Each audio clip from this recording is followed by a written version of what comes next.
Now we are going to provide more implementation for our server-side application. Therefore, we need to create a server socket object to represent the server side. First, we need to choose a port number for our server-side application. Let's say we choose 4228 as our port number. We declare integer port number equal to 4228. Then we need to create an object of server socket to represent our server-side application. Server socket, and name the object as server socket also equal to new server socket. And we will bind our object to the port number here, which is 4228. Okay, so what this particular line do is we bind server socket to a port.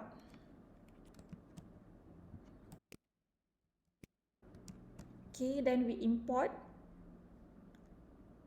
this class from java.net, and I think we are good here.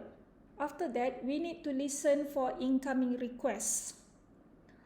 The thing is, a server application need to be continually ready and catch the request on time. To do that, we need to use unterminated loop. So server needs to be alive forever.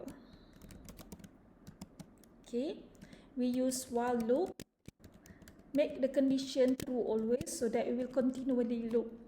So what we are doing here, when a request is coming to the server, it needs to accept the request. So we will implement that in the body of while loop.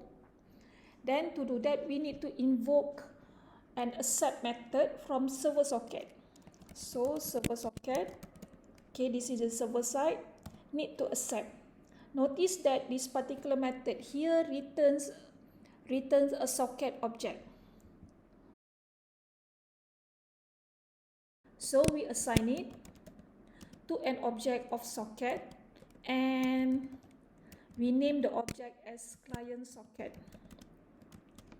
to indicate that this particular request is coming from a client, and we import it from java.net.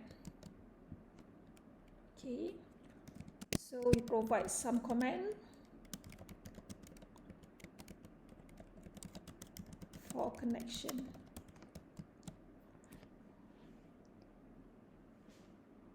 Okay, so we do not have any more errors, and I think we're good.